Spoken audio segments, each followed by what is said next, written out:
That's not what I wanted to do. This meeting is being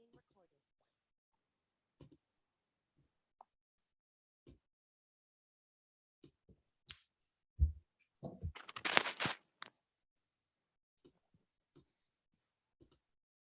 Sometimes this freezes up. Oh, okay.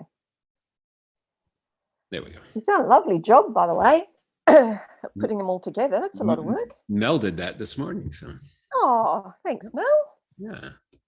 Looks great. Wow, we have lots of people signing up already. Oh, how nice. Good evening, everybody. Thanks for joining us tonight. It's gonna be a great conversation. We'll be starting, probably just 3 or 4 minutes. Thanks for being with us. We'll be back.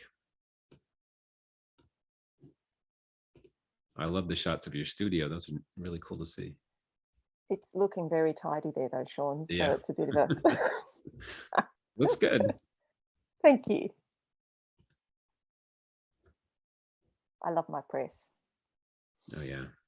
Mm. We do printmaking classes here, mostly lino cuts.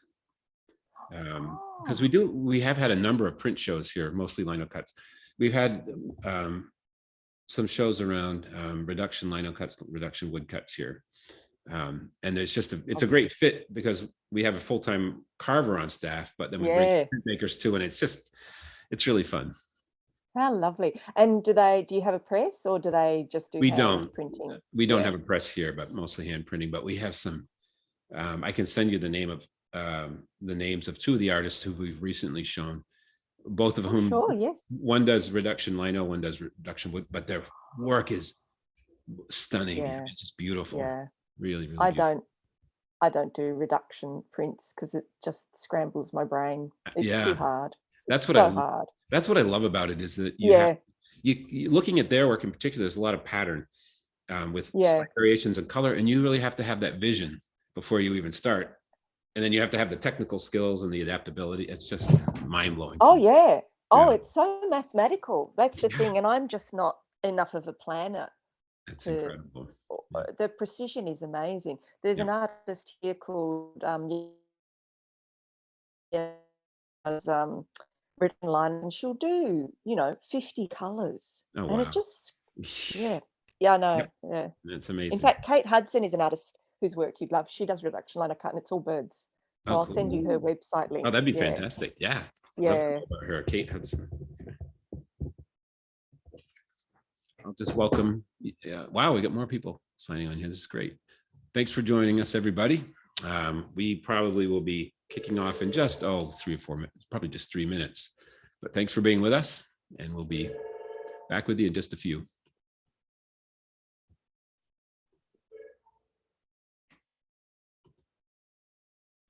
I should go turn that phone off. Annoying. Hank Tyler from Australia. Nice to see you. Hi, Hank. Glad you're with us. Hank. This is great. A lot of names I don't recognize here. This is great.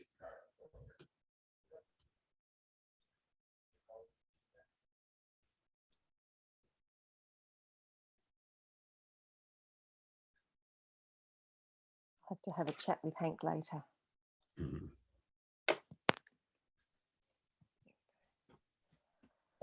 Evening, everybody. Thanks for joining us tonight. We're going to give it 2 more minutes, and then we will start the talk. Start our conversation.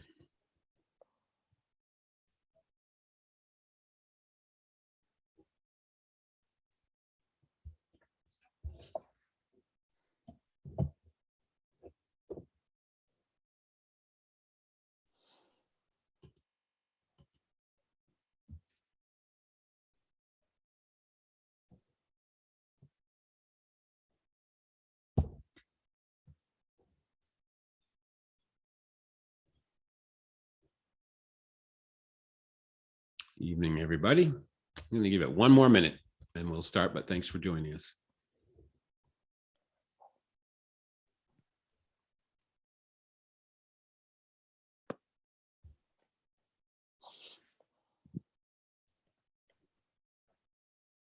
Okay.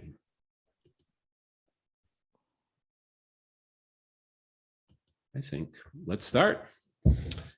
Thank you, everybody, for, oops, I just computer. Thank you, everybody. Can you hear me okay? Thanks for being with us this evening. My name is Sean Charette. I'm the director here at the Wendell Gilly Museum. And I want to thank you for being with us for our February People Nature Art. Probably most of you know People Nature Art is a monthly speaker series where we talk to some highly creative people, artists of all kinds, poets and authors, people who have a deep connection to nature, who help other people make that connection. It's a fantastic series. This is our third year doing this.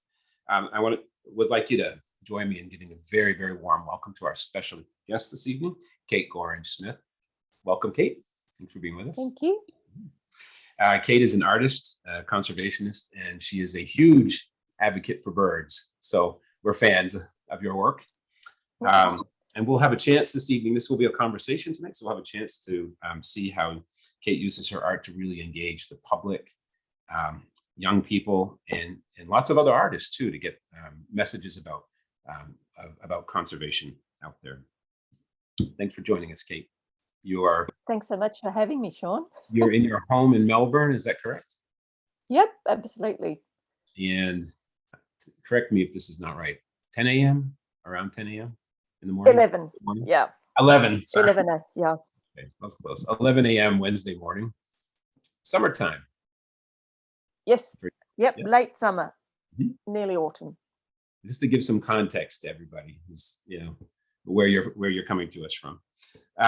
So before I introduce you formally, I just want to give a big thank you to our sponsor for the People Nature Art series, Bar Harbor Bank and Trust. The bank is well known for really a commitment to community, and something important to our museum as well. So I just want to give a big thanks to Bar Harbor Bank and Trust for really seeing the value in this speaker series, really helping people to make those connections with the world around us, but also to support the series, which shares some pretty incredible stories, some talent and work of artists. So we appreciate your support. Thank you. We're building an interesting community with this speaker series. This is the third year, as I said, and we're now international. So we're reaching people around the world. It's very cool. Let me introduce you to Kate, for those of you who don't know her. Kate Gorringe Smith is an artist who works with, not exclusively, but who works a lot with printmaking, works of art on paper, to create some really stunning work that has a strong environmental message. And as we'll see tonight, really plays around with that sort of traditional medium of the print. I'm actually going to share a few slides here as I introduce you, so that people can see some of your work. And I just want to point out, there is a human figure in amongst these birds. So make sure you notice that there.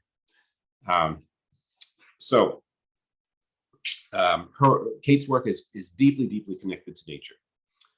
A lot of it explores ideas of how how we as humans interact with the world around us, with the natural world around us, and also how we impact it, and what our effect is on nature and on the world around us. A particular subject that shows up in a lot of Kate's work is the East Asian Australasian flyway, which we'll hear a lot about this evening, and the shorebirds that migrate great distances along that flyway. Another fun subject that I'm just showing some of your prints here so people can get a sense of your work before we dive in. Another fun thing we'll talk about this evening is process, as we always do with People Nature Art. Really how Kate's process, how she makes her work, and how she's kind of pushing the envelope a little bit around the idea of a traditional print. Fun example here, playing around with the format. Another fun example of an installation piece of yours, Kate. And I can't wait to find out more about this. I'll ask you about this in a few minutes. I mentioned that the idea of bringing in other artists. There's a lot that we can talk about, a lot to say about your work, but another really important thing to know about Kate's work about Kate is that she's had great success in developing projects that really amplify the impact of her message about care for the environment and about care for birds. She's really been really successful in bringing in other artists into this work. One of the projects that we'll talk about is called the Overwintering Project, in which she asks artists from different countries within that are part of the flyway to really connect with the shorebirds and their habitat near them, and then to make art. And that art is then shared, exhibited and shared in pretty amazing ways. So we'll talk about that this evening.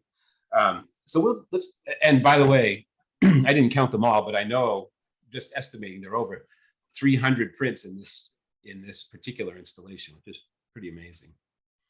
So let's jump right into the conversation. But first, I do want to just let people at home know and remind you that this is a conversation. So we'd love to hear from you. As you're inspired, if you've got a question or a comment, you will find like either the bottom edge or one of the edges of your screen. If you hover over that, you'll see a Q&A button pop up. Just type in your question, your thought there, and I will make sure that that gets to Kate. So first off, I just mentioned the East Asian Australasian flyway. I know that's very important, something that's very important to you. I know that folks who are listening tonight would love to know more about that. So can you tell us a little bit about what is that flyway? Why is it so significant to you? What's it mean to you? Well, Sean, first of all, thanks so much for having me, and thanks everybody for coming. And it's so exciting to be here and be talking to people on the other side of the world. So thank you very much. And I think the museum is wonderful, and I hope I can visit it one day. As Sean was saying, a lot of my work is about birds and conserving birds, but it's mostly a specific group of birds, the migratory shorebirds. So these are the ones that when I'm talking about migratory birds that come to Australia, they spend the summer on the shores of Australia and New Zealand. So they arrive in about October and they stay until about May.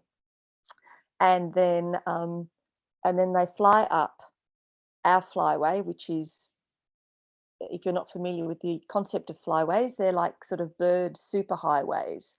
And there's actually 9 flyways around the globe. I think America is on at least 2, if not 3. Our flyway that we're on is called the East Asian Australasian Flyway, and it links 23 countries between the birds overwintering or non-breeding ground, which is in Australia and New Zealand, as I said, and where they fly up to breed in the Arctic tundra of Siberia, Alaska, northern Japan, northern China. And then there's some birds that go to the farthest western reach of our flyway and breed in India.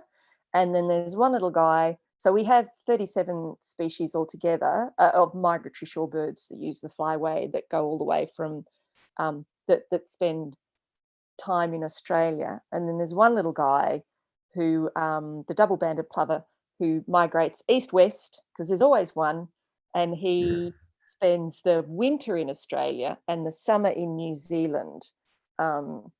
So I usually don't talk about him on the whole, because I'm speaking about the flyway and he only uses a tiny, tiny little bit of it. And yeah, so it links 23 countries. It's a really important chain of habitat that these birds depend on. And it links us, like I love taking people out into migratory shorebird habitat near where I live in Melbourne. We've got quite a lot of important internationally significant habitat for migratory shorebirds, and that you can stand. And a lot of, because these birds depend largely on coastal wetlands, and in fact, we have our flyway, of all the 9 flyways, our flyway is the most under pressure conservation-wise, because we have literally 2/3 of the world's population living on our flyway, and some of the fastest growing economies. And there's always a demand for coastal um, real estate, I suppose you'd call it, in a human term, for trade, but also for human living and things like that.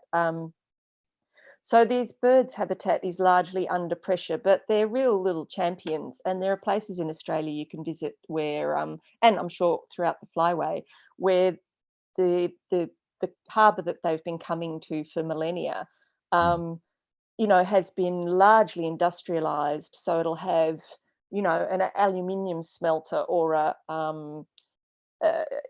places where container ships come in, and there'll still be considerable numbers of shorebirds that come, just hanging on. And so I think part of the sort of message I've been trying to tell people is that just because a habitat isn't pristine doesn't mean it's not precious. That we can't judge the value of land by how it looks and by our human standards. It's not necessarily those standards of being pristine, beautiful golden beaches that make it useful to shorebirds and other animals. And that's really interesting. I was just looking at that map and thinking about just the sheer variety of different kind of approaches to development, cultural differences. That's a lot of countries there that are, you said 23 countries that are part of the Flyway. So in terms of development, you can't really, it'd be hard to have a message about the development side. So I guess the environmental side is much more. Yeah, tell me. Interesting you should say that, Sean. There's a wonderful group called the East Asian Australasian Flyway Partnership. So, which is actually made of government bodies and non-government bodies, and they have representatives from every country, and they have I can't remember when they began. I think it was the early 2000s. Could be older than that. Anyway, that's not something I looked up. But so there is a Flyway-wide body working together, which is another beautiful thing about the Flyway. To try and conserve the habitat in a united way. And I've been to some, I've attended some Zoom conferences with that they've organised, and it's, you'll have the person in Mongolia talking about an issue, and you'll have the person in Vietnam telling them how to solve it. Or it's lovely. So but I've got a little quote I'd like to read if that's all right, because I think it really sums up how special the Flyway is. There's a beautiful book. I'll just hold that up. There we go. Invisible Connections. It was published by CSIRO, which is the Commonwealth Scientific Industrial Research Organisation. So it's Australia's big government scientific organisation.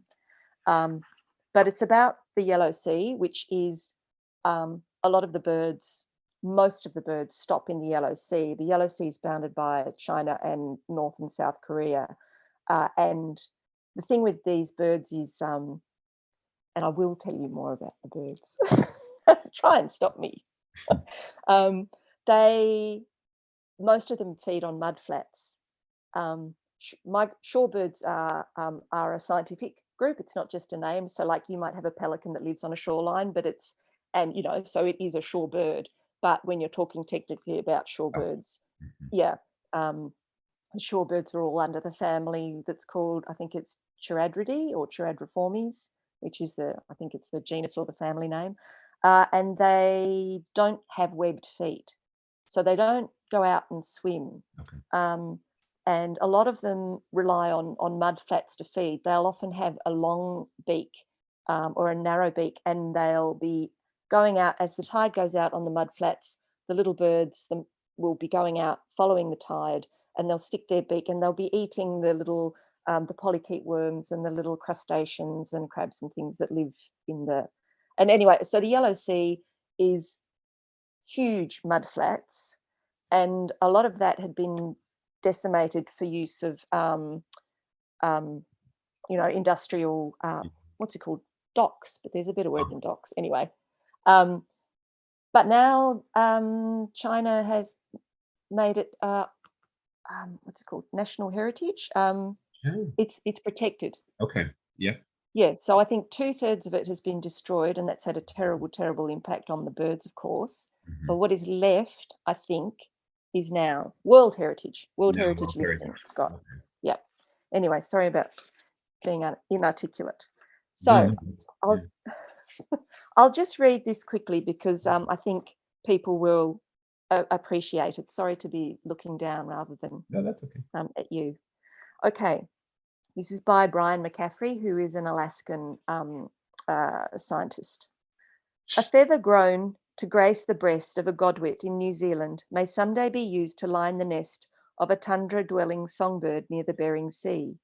Tiny grains of stony detritus washed down from the highlands of central China may frame the burrow of a mud-dwelling worm in the Yellow Sea, a worm that helps fuel the flight of a great knot when it stops en route from the tropical coast of Australia to the wind-blown summits of the Chukotka Peninsula.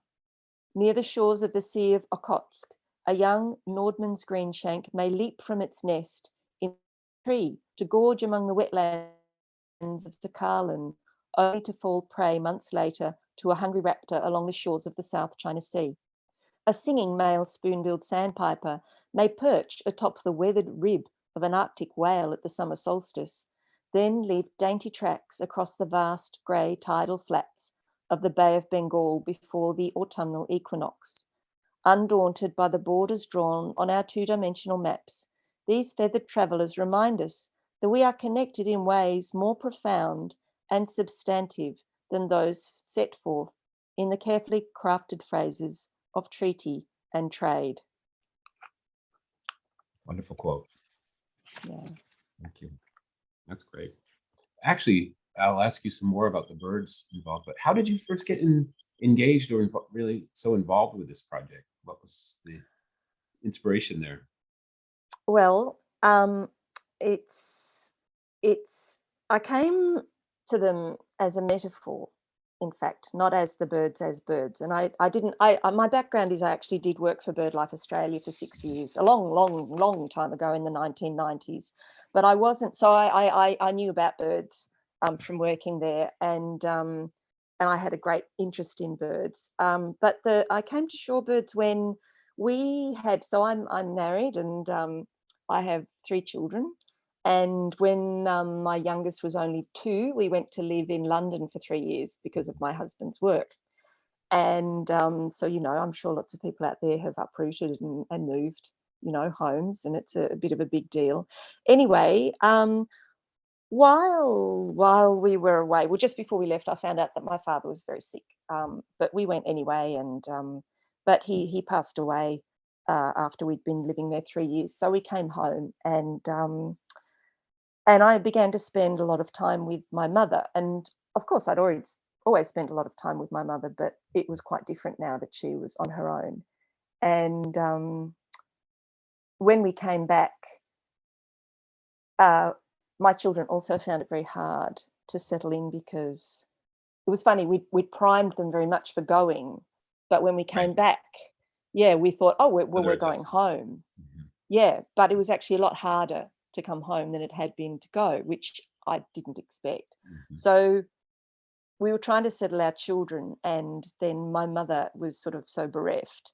And there were sort of 2 things that I discovered. One was that sort of moving and unexpectedly finding yourself feeling, oh, I don't know, just so very unsettled made me think, I've come home, we have come home, we've come home to a home, a house, family, friends, and it's so difficult.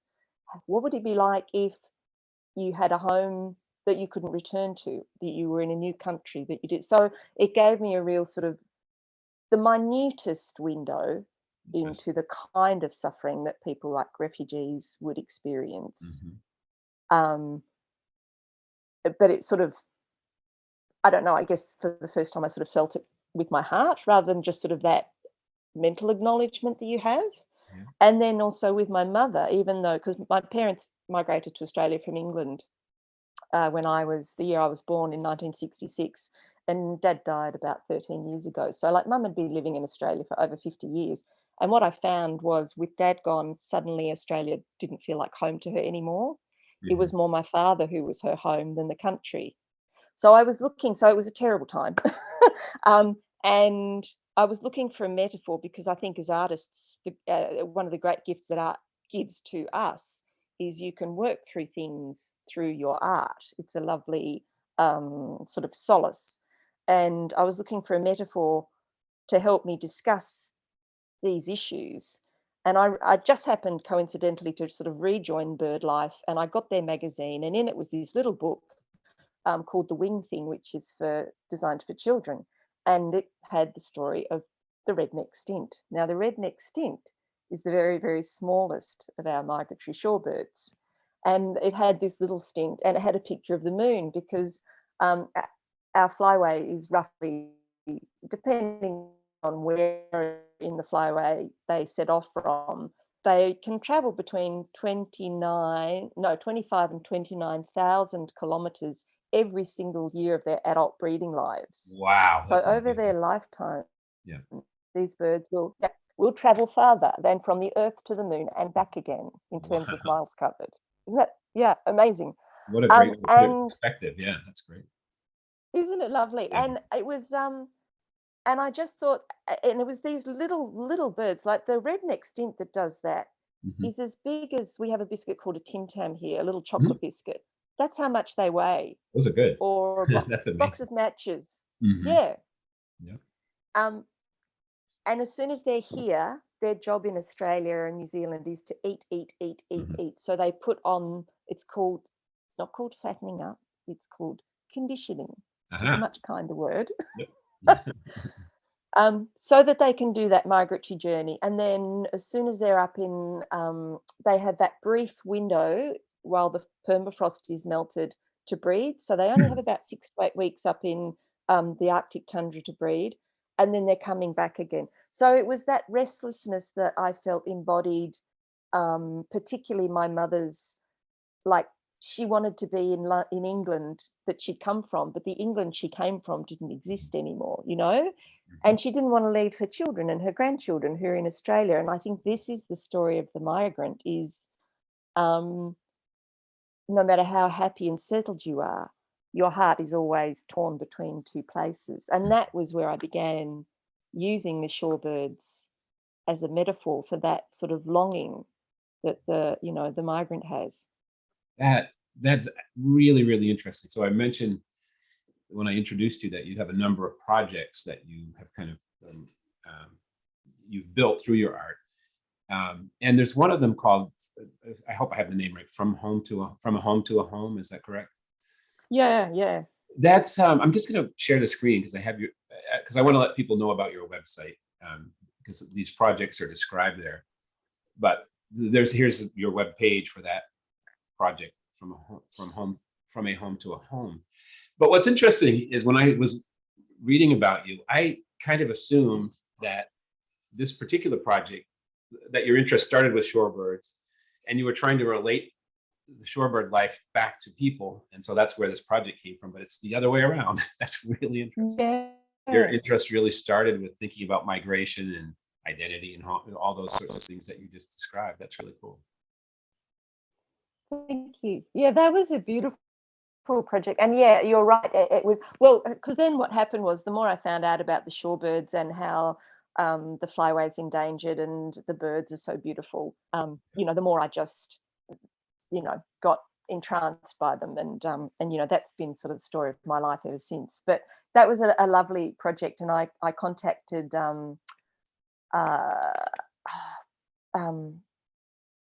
there's a Victorian organisation that specifically tries to cater for artists who aren't necessarily within a sort of a European Western background. Yep. So I contacted them because ideally I wanted artists who had a background from the flyway, because I felt that they would relate most to the story of the shorebirds. Yep. And we ended up with a beautiful group of artists and I said, this is like, I sent them that quote, and I told them my sort of personal story and how I'd come to shorebirds. And then I said, your work doesn't have to be about a bird, but this is the starting point. And the stories they come up with were just amazing, like this beautiful Oh, this looks like a still from a video, I believe. Beautiful tapestry, Min Fan. Yeah, and his story was great. He was from Vietnam, and we have a lot of people moved to Australia from Vietnam, of course, in the 70s, and continuing. And he had this lovely story about how most people came by boat, but he had an uncle who came here by plane. So the video is running, but it's in reverse. So as the video goes on, the plane becomes whole. So it's sort of like they were escaping a terrible time to Mhm. come to Australia. And the background image is a traditional dress, Vietnamese dress of his mother's. And funnily enough, his uncle's name, the literal translation of it is Phoenix, Oh, which was wow. also really beautiful. I know, which was really beautiful. Yeah. Well, that's very, very cool. Let me ask you before, I want to ask you about the overwintering project because it relates so directly to the flyway. But let me just ask you, for especially for folks who are learning about the flyway, what are some of the populations that are most threatened? I mean, give us a sense of the scale or the urgency of this, of what's happening or what you're trying to communicate. So the eastern curlew is the most endangered of our migratory shorebirds, and I think there's about 10,000 of them left Oh, in the wow. world. Wow. Yeah. Okay. Yeah. And I've got a very good friend who's an amazing, modest shorebird expert. She wouldn't like to be called an expert. Her name's Penny Johnson. She lives on the coast, not far from Melbourne, about an hour and a half, in a little township called Flinders, which is on Western Port Bay. And just to give people an idea, I don't know if you have any idea really of exactly where Melbourne is, but Melbourne's right down the coast. If you think of the map of Australia, um, right down the bottom, you've got Tasmania, which is the little separate island that's triangular in shape. And Melbourne's pretty much just above Tasmania, across Bass Strait. And Victoria, which is our state, is triangular, shaped a bit like the face of a dog. Um, and Melbourne's kind of in the middle. And there are actually two bays in Melbourne that are both quite large. And Melbourne is built on Port Phillip Bay. And to the east, confusingly, is Western Port Ah, Bay. Yeah. And it's called Western Port because when the colonial explorers were mapping the coast, they came from Sydney, and that was the farthest west they'd come. Um, so it was Western Port. And there's lots of interesting things about this bay. One is, though, that it literally doesn't exist in the imagination of most Melbourneites. If you ask them where Western Port Bay is, lots interesting. of them haven't heard of it. You don't know it. Yep. Hmm. And don't know where it is, even though it's just as big as the bay we all live on. Wow. But the thing is that because Western Port has two large islands in it, Phillip Island and French Island, and the tide moves the water circulates very, very slowly throughout the bay. It has incredible mud flats. It's really internationally significant for shorebirds. And and it has a much higher biodiversity than Port Phillip Bay, which is the one with the beautiful golden beaches. Anyway, so Penny lives on the very sort of right near the mouth of Western Port Bay, Flinders. And every year she would get one of the birds that uses the flyway, a ruddy turnstone. They all have excellent names like that. Um, and she would get a population of ruddy turnstones. And she used to get 150, 200 birds regularly every single summer. Mhm. And I saw her last weekend and she said she'd seen about 15. Mm. Yeah. So I saw a graph once which showed sort of population rise on the sort of the coast of the flyway. And as the population goes up, the bird populations come down. Mhm. Yeah. Yeah. So it's really important work because it's all about having enough data about the birds and where the birds go Mhm. and how they use their habitat so that you can present that to governments and they can accordingly adapt, their plans and strategies. Yeah, so it's a real race with these birds. Yeah. So you're at least part of your inspiration, your impetus with these projects like the Overwintering Project. Some of the other things you do is to build awareness of what's happening here and what is there of the flyway of the birds and what's happening. Yeah, absolutely. Let me ask you about the Overwintering Project. I've got your website, which I'll bring up. Oh yes, go ahead. I was just going to say, shall I just talk about the birds first? Yeah, sure, please. Talk more about birds. That's always good. Well, it's just because Yeah. I'm sure a lot of your listeners will know about migratory shorebirds, but if they don't, I would hate them to go away Yes, and not please. know how amazing they are. Yeah. And I will introduce the amazingness of shorebirds by telling you a story about my little friend here. Well, this is not the real bird.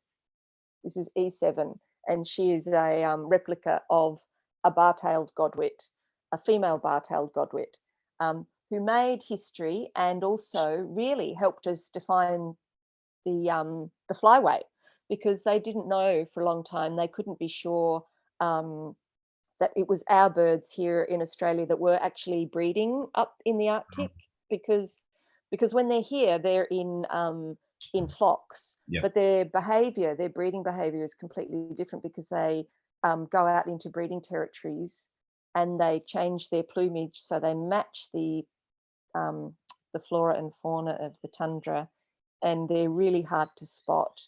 So they thought they went up there, but they weren't sure. But then in 2007, they had finally, scientists between New Zealand and America had developed, worked together to develop tracking equipment that was small enough to put on a bar-tailed godwit without hindering their flight. So they had a satellite tracker, and there are other tracking devices, but this was the first time that a tracking device could send out a signal that could be tracked throughout their migratory cycle. And and also that you would get the information via satellite rather than having to catch the bird, because of course that's that's a tricky thing to do. Yeah. So they popped the satellite tracker on E7. Those romantic fools, those scientists who called her E7. And so the first thing that she did was, when she left, it's a wonderful place, sorry. So they put the tracker on her at the Pukorokoro Miranda Shorebird Centre, which is in New Zealand. And the Shorebird Centre there was working with the United States government Alaska Science Center, the Point Reyes Bird Observatory, and the Massey University. Wow. So they were all in on this project. And the first thing that she did was she flew non-stop, even this first time. She flew to Yalu Nature Reserve, which is in the Yellow Sea, because the Yellow Sea is so critical to so many of these birds. They stop there. But that was 10,200 kilometers. Her next stop was in her actual Alaskan breeding grounds, which was another 7,400 kilometers. Wow. And after she'd bred, she came back and she flew directly from the mouth of from the Yukon Peninsula in Alaska, so those Alaskan breeding grounds, back to, because these birds are very, very sight faithful, like my friend Penny's birds. And she knows, because some of them have been like leg flagged. They put little coloured leg flags, and each is individually coded, so you can see that is that bird. So it's the same birds coming back to Penny's Beach every year. So E7 flew back to the Pukorokoro Miranda Shorebird Centre from Alaska non-stop. It was 11,700 kilometres. It took her 8 days of non-stop flying. That is amazing. Yeah. Wow. And they, like I said, they don't have webbed feet, so they can't. And you'll know that's across is that the Pacific? That's the Pacific, isn't it? Yes. Yeah, it's the Pacific. So she can't stop on the water. and they don't eat fish. And That's incredible. it's incredible. So that's, yeah, so they have to eat up enough while they're at either end of their migration Mhm. to be able to do that stretch of flying. They don't hover and they don't use the wind to glide. They flap all the way at around about 60 kilometers an hour. They're, yeah, in order for their to be like, because they're putting on all this weight, so it's very, when you think about it, it's very sort of aerodynamically the opposite of what you'd think. Mhm. But to reduce their own weight, their organs in their bodies literally atrophy. So Wow. even if she did stop on the way, she couldn't eat till she gets home.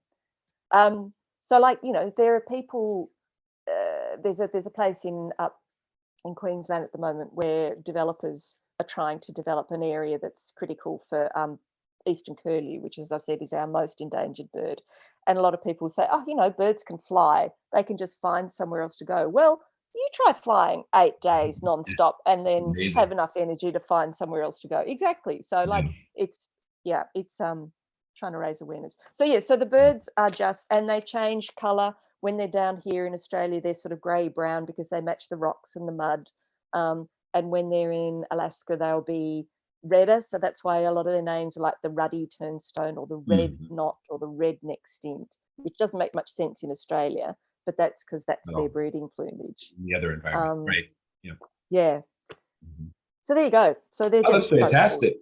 No, that Yeah. actually, that's great to give some context to this and just to kind of give us a sense of the sheer amount of work and, you know, stress and, you know, what's involved with this. That's incredible. Mm, Yeah. they're just We have a wonderful. couple questions here, actually. I'll throw in before I ask you about the overwintering project. One is from Carl Little, who's asking, what was the impact of the fires in Australia on its birds? Oh, terrible, I think. Thank you for asking. I'm sorry, I'm not up to date enough to give you specifics. I don't know. I think there were definitely specific populations that were like where there are species that are in a very small isolated pocket. Um, they're very, very frightened at that. And in fact, like I said, so Victoria, the state that Melbourne is the capital of, is pretty much shaped like a dog's face. And so the Mhm. nose is the most eastern tip. There's a town Mhm. there called Malakuta. And it's funny because I was just talking to some people from Malakuta the other day, and they told me, so Malakuta was hit terribly, terribly, terribly by the fires. I went there Okay. recently. You Yeah. drive through forest, and the forests are only just rejuvenating now from these are the 2019, 2020 fires. Um, and I was driven around by an artist who was part of the overwintering project. And there was empty blocks of land around town. And you wouldn't know as a visitor, but she'd say, well, they're houses that were just burnt. And a woman who was there, who is a photojournalist,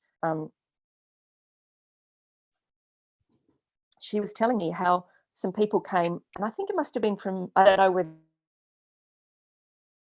it was national parks or BirdLife or Bristlebird. And apparently they came in, they knew where those birds were, they did a rescue mission and they tried to capture as many of those birds as possible and took them to like a sanctuary in Melbourne where they'd be safe, because they were literally so worried that that population would just simply be wiped out. Wow. So yeah. And I know on some of the islands, King Island, not King Island, Kangaroo Island, like, because there are always island populations of birds, because you know they've lived in isolation for so long, and once there would have been a land bridge, which is how they got there, but now they've been cut off and they've bred up into a subspecies of their own. I know there were terrible fires on Kangaroo Island, but I don't know the impact of those subspecies. But yeah, it was Yeah. thousands and thousands and Mhm. thousands Yeah. of birds were affected, but I can't honestly tell you if individual populations were completely No, thank you, decimated. though. That's great. Mm. to know. We have another question. I think, Eleanor, I will come to your question, I promise. And, I'll bring that in just a little while. I wanted to ask you, I'll bring up your website, but I wanted to ask you to talk a little bit about the overwintering project I think what's particularly striking about this project from the outside, and I don't know all the details of it. Hope you'll tell us a little bit about it, but you've managed to get so many other artists involved in this, and it just seems like to make something like that happen, that's an incredible amount of coordination and work and providing inspiration to keep people. So tell us a little bit about that project, and while you're doing that, I'll bring your website up. Okay. Oh, well, thank you, Sean. It's very kind of you to say that. Look, I'm in an extremely fortunate position from 3 points of view in terms of my project. I'm married to a very lovely man who supports me, so I don't actually have to do a proper job. So that's one big thing. I'm extremely privileged, and I'm very, very thankful for that. So that's why I'm able to spend so much time on this project, because it is my life basically, which I'm very happy about. I'm so lucky to be able to pour passion and time into this project. And the other two things are, like I said, I worked for BirdLife Australia for 6 years in the 90s, and my job there was I started off as an assistant editor of a big project called they were making the Handbook of Australian, New Zealand and Antarctic Birds, and then I became the editor of their membership magazine. And with a name like Gorringe Smith, if people read it, they tend to remember you. And bird people, they don't go anywhere. Like if you're a bird person, you're always a bird person. And I'm also, as Sean said before, I'm a printmaker. And the print world is a lot like the bird world. It's a very close-knit, quite small community. And I joined an organisation called the Print Council of Australia, which supports the print community, connects the print community, and also produces a beautiful quarterly glossy magazine. Do become a member if you are interested in printmaking. And so I was in this wonderful, unique position where I kind of knew the birding community, and I kind of was in a great position to get in touch with the printmaking community, and they're both very connected because they're both really interested in sharing knowledge and getting together. And so it was in 2017.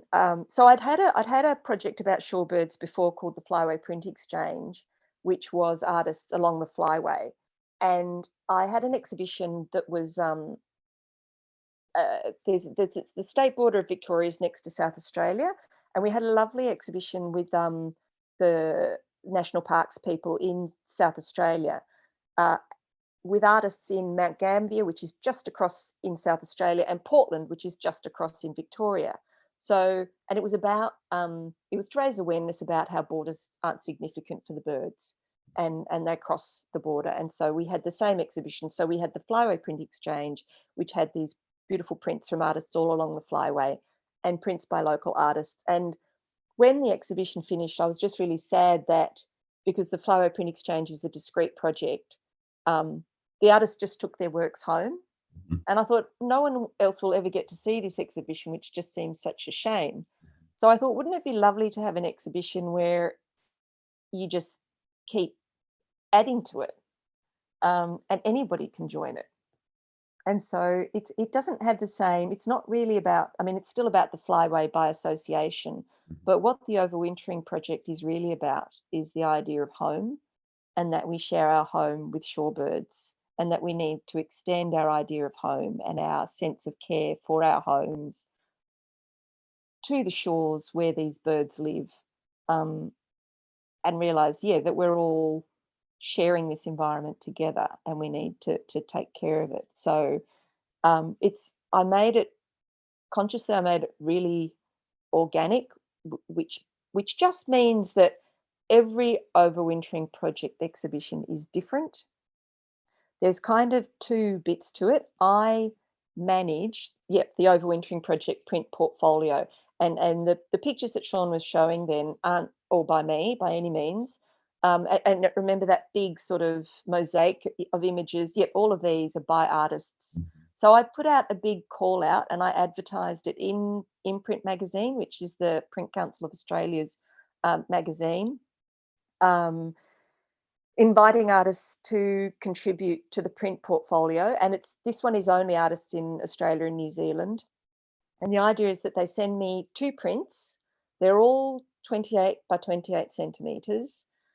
And what I've asked is that artists find out where their local migratory shorebird habitat is, go out into that habitat, and then make a print of anything in it that they're interested in. So not all the prints are migratory shorebirds, because it's also about how understanding how many things rely on that same habitat. And often I think when people talk about conservation, because it's so much easier to, pick a flagship species or something, it doesn't deal with the complexity of the habitat. There we are. Aren't they lovely? It's So beautiful. exciting. Yeah. So artists send me, so they can do an edition. So the great thing about prints, and the great thing that allows me to ask printmakers to be generous enough to send me 2, is because original prints are repeatable. Like normally you would make a print using some kind of a substrate, and it could be lino or wood or stone for lithography, or silk screen, and you can make more than one print. So and the number of prints you do of a single print, that's called an edition. So I've said to artists, you can make an edition of your print that's as big as you want, but if you would be kind enough to send me 2 prints, one to sell, because we're also raising money through the project for the Australasian WADA studies group. So WADA is the British term for shorebird, and it's the special interest group of BirdLife Australia that does research into shorebirds. So we're raising money for that group, and one to exhibit, and that's in sort of rolling exhibitions whenever the opportunity arises. And some of them I organise, and some of them people contact me and ask if they can have the prints to exhibit, and both are wonderful. But I've also said that anyone, anywhere, any kind of art can be part of the Overwintering project. They just have to contact me, and if that exhibition is in the spirit of the Overwintering project, so is based on the idea of engaging their local community with their migratory shorebirds and migratory shorebird habitat, then anyone is welcome to have an Overwintering project exhibition. And I think we've had over 30 exhibitions around Australia and some in New Zealand. Yeah, so it's really cool. And most people, when they find out about the birds, because these birds are quite hard to see, so most people don't know about them, they get so excited. Yeah, no, it's a fantastic way to, that really is an amazing way to build awareness of the birds themselves, of all the issues there. Just, there's so many prints represented there that if you think about that picture I just showed, it's, it makes quite an impression that would draw in just about anyone, I think, and engage people with the project. So that's fantastic. So you've had over 30 shows, separate exhibitions. Yeah, but not all that I've organised. That's including all the little local, and I say little, but some of them have been quite big. But all this, like I call them core exhibitions if they've got the prints, or local exhibitions if people have organised them kind of separately. Yeah. So yeah, that includes all of them. And when did this? How long has this been going now? 2017, I started it, so it's coming up to 6 years.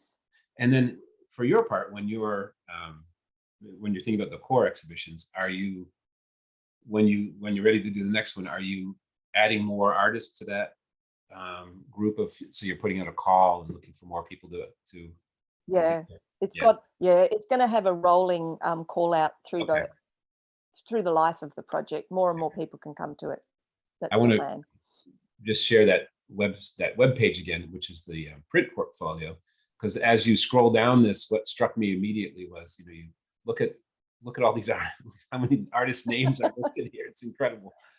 And look at also, that. Sean, they're only the artists who've sent me prints. Right. Like if I had a list of all the artists who've been in other exhibitions and haven't sent me prints, it would be double or triple. Yeah. So it's quite amazing. And we've raised, just so people know, we've raised 42,000 Australian dollars for the Australasian WADA Studies Group.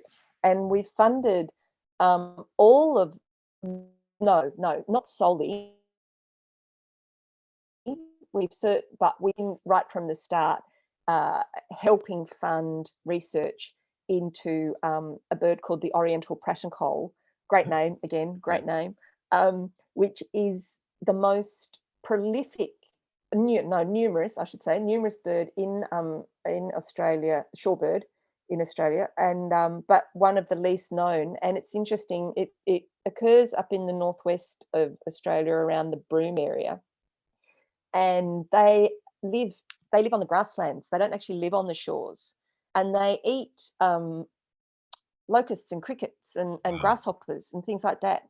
So they're trying to raise awareness for that, because of course, as everywhere, people want to develop the grasslands, because it's funny, grasslands and wetlands are seen as empty land Mhm. often. So people are always looking to, make them useful, Mhm. which means for humans. But these birds are actually really good friends of farmers, because they eat the grasshoppers. Sorry, I've just got a lawnmower started Oh, outside. I hope that doesn't. I hope no, that I doesn't can't. affect Personally, I the can't. sound. Oh, good. Anyway, so that's just an aside. Yeah. No, that's really interesting. Yeah, I was going to ask you about that because I was kind of assuming that long list of names were the core exhibitions. So there's a lot more people who have been involved in the local ones. That's really cool. Yeah. I mean, that's again, that struck me when I was reading about your work. You've just been so successful. That could be so hard to the collaboration part of projects to make work. So it's fantastic. Oh, Sean, no one is safe. Yeah. Yeah. I will get them. We've been talking about it here too. So um, I do want to come back and ask you about another project which is related to some of your work in schools. But actually, I think what I'd like to do now is take a look at, ask you a little bit about your art making practice. Let me actually first, there's a comment here from Leanne Wicks noting that it was the eastern bristlebirds that were saved from Malakuta. Thank you. Thank you, Leanne. And Eleanor, I will come to your question, I promise. So I have some images of some of your work, but I wanted to, which I'll share in just a moment, but I just wanted to get a sense of how you work. I said initially that you mostly do printmaking, but tell us a little bit about your process, and while you're doing that, I'll share some images that show some of your work, some examples of your work, because they're doing some interesting things here with people tend to think about prints sort of the traditional way, works of art on paper that are a single piece of paper, matted and framed and shown in a museum. So what inspires you to experiment? I think really printmaking lends itself to experimentation, because there's so many print media and you can combine them. Like it's really fun. And I don't it's not like I get bored with what I'm doing, but I kind of get hungry to learn new things. And I was very lucky. I had a teacher who, in my final year of school, taught us etching, and that just really got me, and I loved it. And then when it wasn't the first thing I studied, but I kind of couldn't let it go. So I ended up doing a degree at a university in Melbourne, RMIT, in printmaking. And again, that was mainly etching. And I love etching, and etching is very beautiful. Etching is the process where you draw usually on a metal plate, and you use an acid to bite into the plate, and you can draw very fine lines that way. And if you see an etching, you can recognize it because it's usually the artist has to dampen the paper that they're printing on, and it goes through an etching press, because and that's how it's made. So you can recognize it by the very often very fine lines, and it's impressed deep into the paper. But then when I sort of had kids and less time and not access to the sort of facilities that are ideal for making etchings, I started doing lino cuts, which is a different kind of print. So etching is called intaglio because the lines are in the surface and you push the ink when you're cleaning your plate, you cover your plate with ink, you clean it off, and ink is left in those little lines. Mhm. Was with lino, it took me a little while to get my head around it, because you carve your block. Got a, that's a lino cut. So Oh, here, the let me. dark lines are incised. Sorry. Ah, yes. That Okay. way. There we go. Sorry, it's a bit back to front. So the lines are incised, but the ones that you leave is where the ink goes. So I would roll that up, and it's a relief print. So you're printing the surface of it. So it's kind of the reverse to the intaglio print. But anyway, basically, it's much, much easier to produce a lino cut at home, because you don't need acid and all of that, Right. palaver. And it's actually a lot easier to print, because you just roll it up. Okay. You don't have any of the cleaning and wiping. And so that's why I sort of changed mainly to lino cuts. And then there's an awful lot you can do with lino cuts, and they have a lovely sort of graphic quality. But the paper you print on, you can read that first, and that's what I'm here. So this is my lovely Eastern curlew, by which I mean Eastern curlews are lovely, and he's huge, and the paper, you see the paper patterned. So about 5 years ago, because of the overwintering project, so what I've sort of said to artists is, pick your site, get to know your site, make your work in response to your site, and the site is the habitat. And my site is Western Port, because as a family we holiday annually, and down there on an island called Phillip Island. And my husband's family have done that now I think we're the fourth or fifth. With our kids might be the fourth generation, I think. So there's a long family connection with Western Port, and as I was saying, it's very important habitat for migratory shorebirds.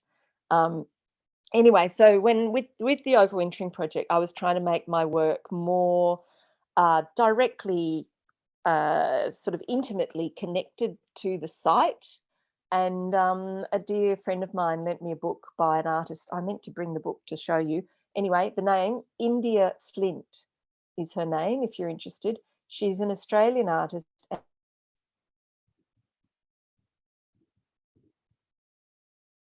And she pioneered, or I don't know if she pioneered, a world class of sort of textiles and art making, as far as I know, and I could be corrected by American artists, but in this process called eco-printing. And she does it a lot on fabric and a bit on paper, and I really only do it at the moment on paper. And what it is you gather mindfully, so ideally not pulling branches off trees, but plant material, which means that I could collect plant material on Phillip Island while I was there. And seaweed, you can see sort of below the breast of the bird, that's their seaweed patterns. Yep. So what you do is, so those strips of paper, it's beautiful Italian Fabriano paper, it's 100% cotton, and I lay out the strips and I put the plant material on top, and then I put another strip of paper on top, and then I roll it up as tightly as I can, and tie string around it. And then I boil that paper for about 45 minutes, and then leave it in the boiled water overnight. And what happens is the colours and patterns transfer to the paper, and also you get a lovely embossing effect. And it just means that you're left with something that's directly sort of a result of the nature that you're in, which is just a really lovely process. And that's been sort of my more recent trajectory with my artwork, was through using eco-printing as well. Mhm. And that's been a really lovely journey. I think I've got a picture here of part of that process that you were describing, where the Yes, yeah. So that's a bundle before it goes in. That's cool. So that's really interesting. So you're basically in that piece we were looking at, you're creating. I'm sorry. Let me go back to that.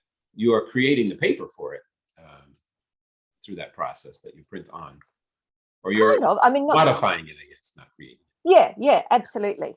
Yeah, yeah. So yeah, all of that, all of those.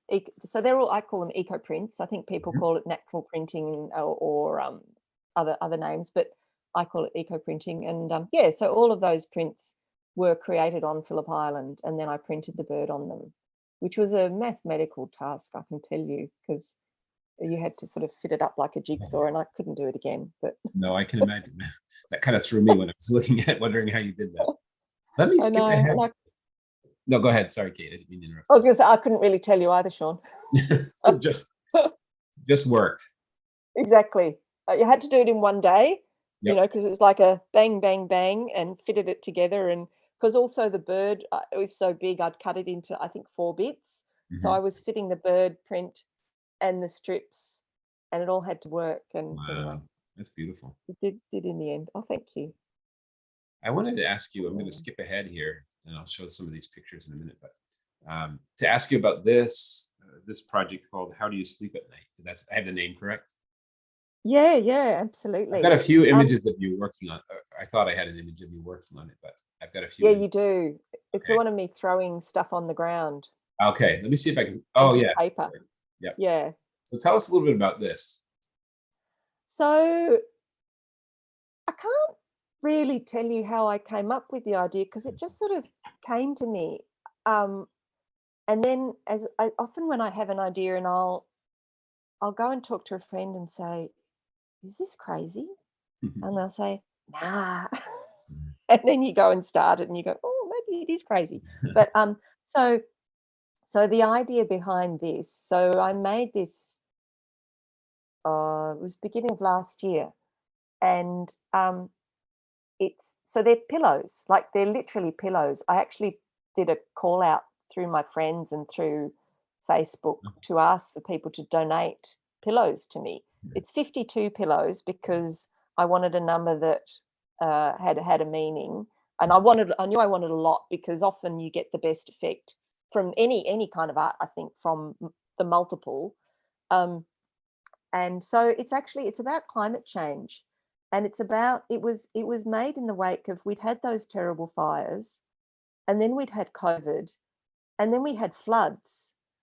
um and I just thought there's absolutely, and like, I'm really lucky, I live in the city, and we were not, like, we thankfully we personally were not in danger, but all around us all of this raged. um and it was devastating, um, across the whole continent and worldwide, really. And I was just thinking that no one's life now is untouched by climate change. Like, it's everywhere, and we still had our past government, and I won't talk directly about that, but they were doing absolutely nothing about it. Um, and it's just really, really, really frightening. So this is about how um, climate change has even sort of come into our dreams. Like, there's nothing in our lives. It's in our most intimate sort of private times and spaces. And and like a lot of you, I can remember when I was at university, it was called the greenhouse effect, Mhm. and then it was called global warming, and then now it's called climate change, and it's still, and you know anyway, people have known for a long time. So yeah, so that's really what it was about. And so the pillows have um, marks that I sort of just wanted to indicate, the environment in good and bad ways. So, and I'll tell you a top tip is, an awful lot of them have tea on them. Okay.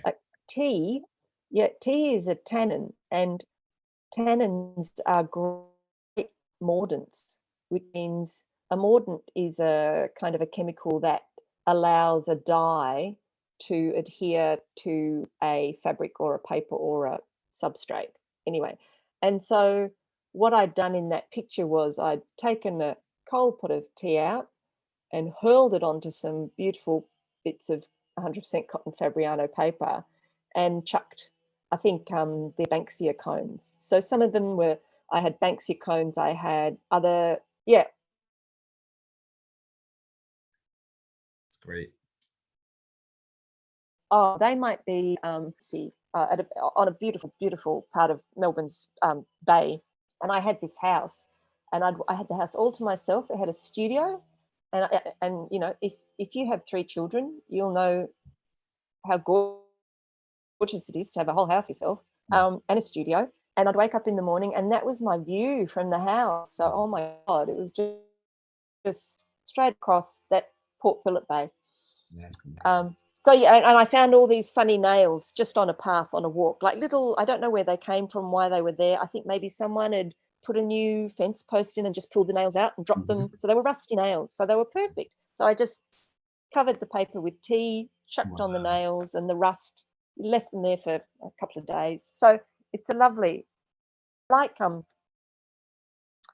like processes I can't necessarily control. I Yeah. think it frees up the work. Yeah. Well, that's wonderful. So I'm gonna I think what I'll do is just scroll through a couple of images just because of time. We don't have a lot of time to talk about all these, but I just wanted to give people a view of some of your installation pieces. So this was the one we talked about first, and it's just amazing looking when you see the installation in the gallery space here. We don't have that time to talk about it, unfortunately, but what is this one called? That's the Wall of Wings, Wall and of that is international. So it's artists from all over the world. Okay. And I will Yeah. let people know that your website has, your website's wonderful. It has images and descriptions of all these Thank different you. projects. And there are a lot of them. We only talked about a couple, but there are a lot of them. So I'd encourage people to visit your website to get to see more of this. And I wanted to And show, there's yeah, go ahead. I'm so I sorry. was just going to say there's two websites, because there's my own one which is just called Kate Gorringe Smith. But if you want to find more about the Overwintering Project, it's called the overwinteringproject.com with a the at the beginning. Okay, and I will ask Melinda if we can send out the links to those to everybody who Oh, thanks, participates Sean. afterwards. Yeah. What I wanted to do with these images is just show some of the ways that you're playing around with the prints here. It's really fun to see. And is this an etching? That's not by me. That's one of the Overwintering Project prints. Oh, And okay. I think it's a waterless lithograph, and it's by a great Lithograph. artist who's based in Sydney called Annie Day. Okay, that's beautiful. And I wanted to give people a look at your studio space here. Is this your regular studio space? It is. Yep.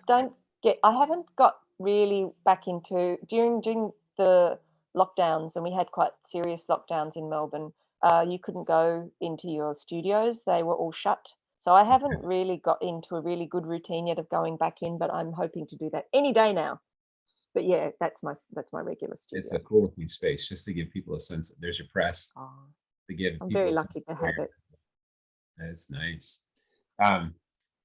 So we'll share the link to your website so people can go explore. One of the things that I wanted to also let people know about your work is that one of the things that's important in the museum here, our guiding words here are connecting people, nature, and art.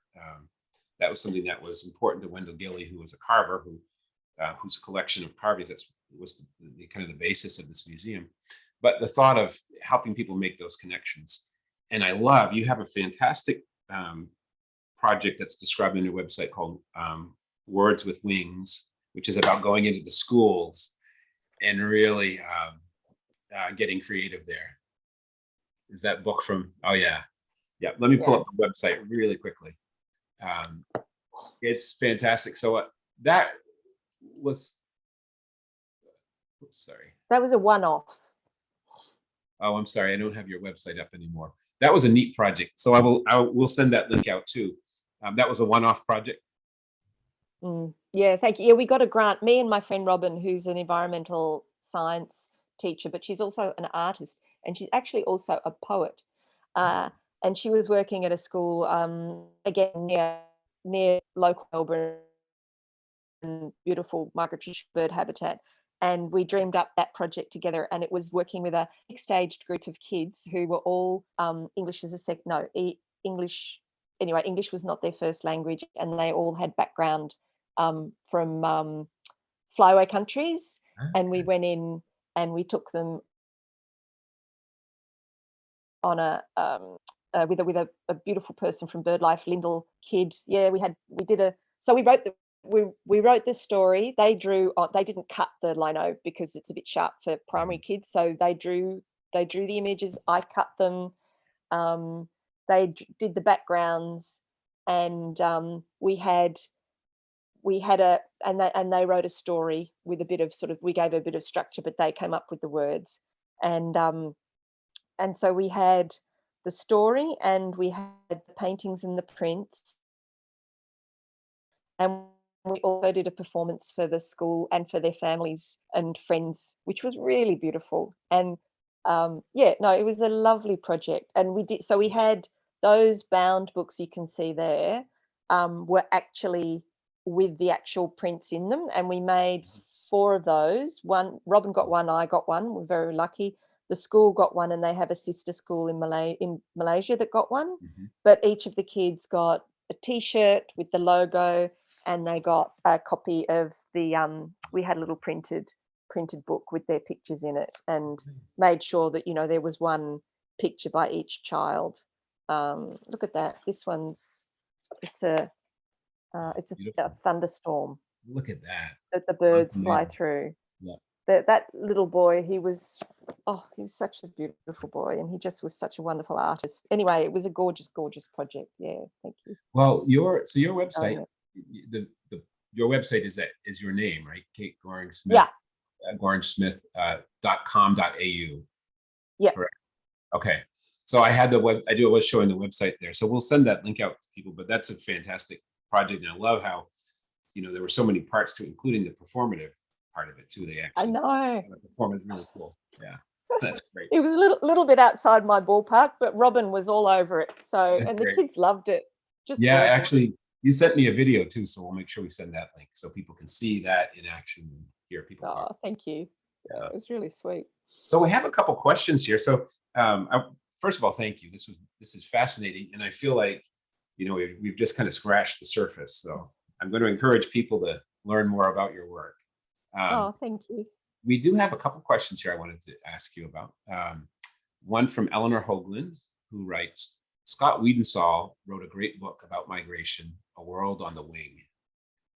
Very eloquent about shorebirds, especially those in the Yellow Sea.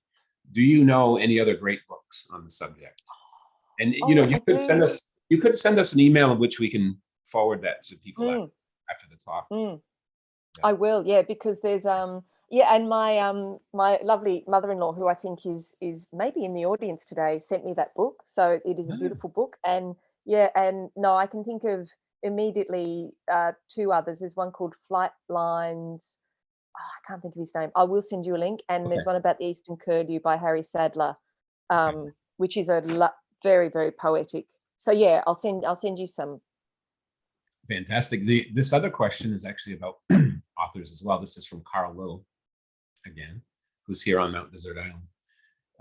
Do you know the poetry of the Australian? I should say Carl is an art historian and a poet as well.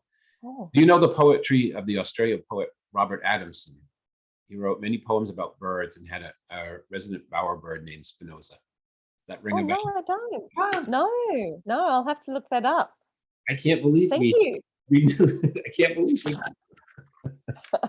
we were able to contribute back to you. That's good. Robert Adamson, is it? Robert Adamson. Adamson, lovely.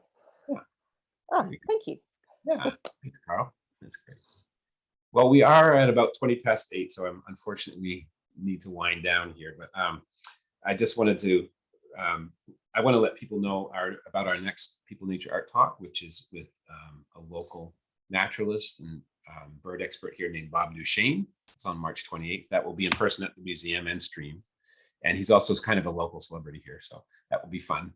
Fantastic. But I wanted to, first of all, before we leave, ask you, I think we've already covered this, but ask you if there was anything resources or information you wanted to share with people. As I said, though, we'll send out a link afterwards with information. But if you had any projects coming up or anything you want people to know about. Oh, thank you. Well, there's a call out for the Wall of Wings, Ah. if anybody's a printmaker.